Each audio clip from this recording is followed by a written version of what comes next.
ভাজা ভাজা হয়ে গেলে আমরা দিয়ে দেবো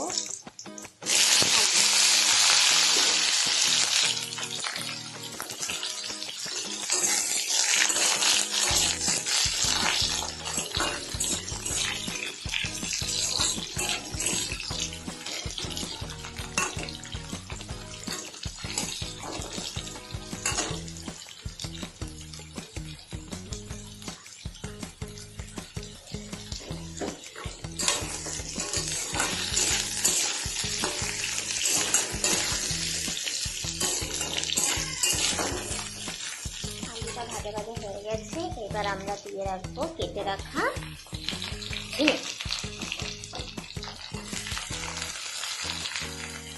রান্নাটা খুব অল্প মশলা দিয়ে আর খুব তাড়াতাড়ি হয়ে যায় এবং খেতেও ভালো হয়।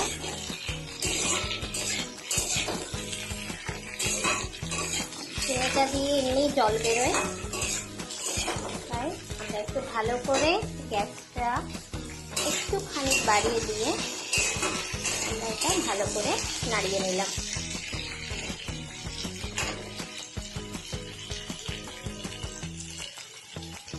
এবার এর মধ্যে দিয়ে দেব আমাদের আগে থেকে নেওয়া গুঁড়ো মশলা, খুব সামান্য পরিমাণে হলুদ, লঙ্কা, জিরে আর ধনে একসাথে, আর স্বাদ মতো নুন।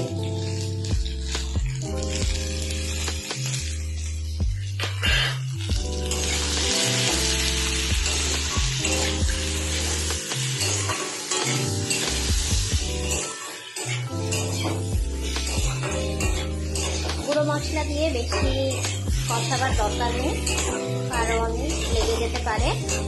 আঁচটা কম করে আমরা এতে কেটে রাখা টমেটো দিয়ে দিলাম,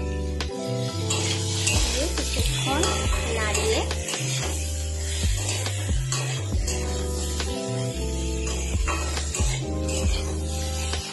দিয়ে দিলাম গোটা কাঁচা লঙ্কা। তোমরা চাইলে ছিঁড়েও দিতে পারো মাঝখান থেকে, আমি গোটাটাই দিয়ে দিলাম। এখন আমরা জল দেবো না, এখন একটুখানি ঝিঙে, টমেটো আর আলু থেকে যে জলটা বেরোবে ওই জলটা দিয়ে এখন তরকারিটা একটুখানি নরম হবে। আমরা এখন এটাকে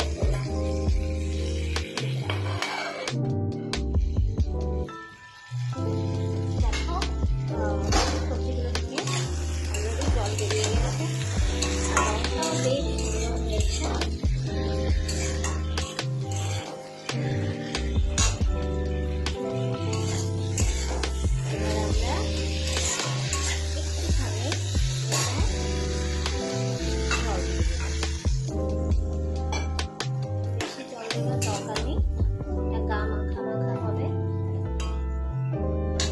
গ্যাসের আঁচটা আমরা একটু বাড়িয়ে দিলাম যাতে সবজিগুলো, আলুগুলো স্পেশালি ভালো করে সেদ্ধ হয়ে যায়। তোমরা চাইলে এতে সামান্য পরিমাণে চিনি দিতে পারো যাতে স্বাদটা আরো ভালোভাবে ব্যালেন্স করতে পারে। দিয়ে সামান্য কমিয়ে এখন আমরা ঢাকনা দিয়ে রান্নাটা কত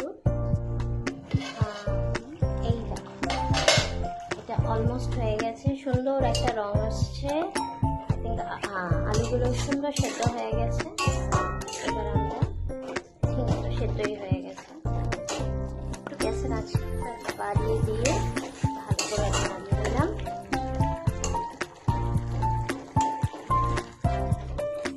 এবার তোমরা এর মধ্যে দিলাম কেটে রাখা ধনেপাতা। অনেকে ধনেপাতা খেতে পছন্দ করে না, তারা ধনেপাতাটা স্কিপ করতে পারে, কিন্তু আমার ধনেপাতা প্রচন্ড ভালো লাগে এবং রান্নার মধ্যে একটা আলাদাই স্বাদ। খুব সিম্পল রান্না, ঝিঙে আর আলু দিয়ে একটা নিরামিষ মতন তরকারি। আজকে সোমবার, যারা যারা নিরামিষ খাও তাদের জন্য, এবং বাড়িতে যারা হালকা তরকারি খেতে পছন্দ করো তাদের জন্য একদম প্রপার একটা তরকারি। ঝিঙে আলু, সামান্য টমেটো, ধনেপাতা, কালো জিরের ফোড়ন দিয়ে সিম্পল রান্না। করি তোমাদের রান্নাটা ভালো লেগেছে।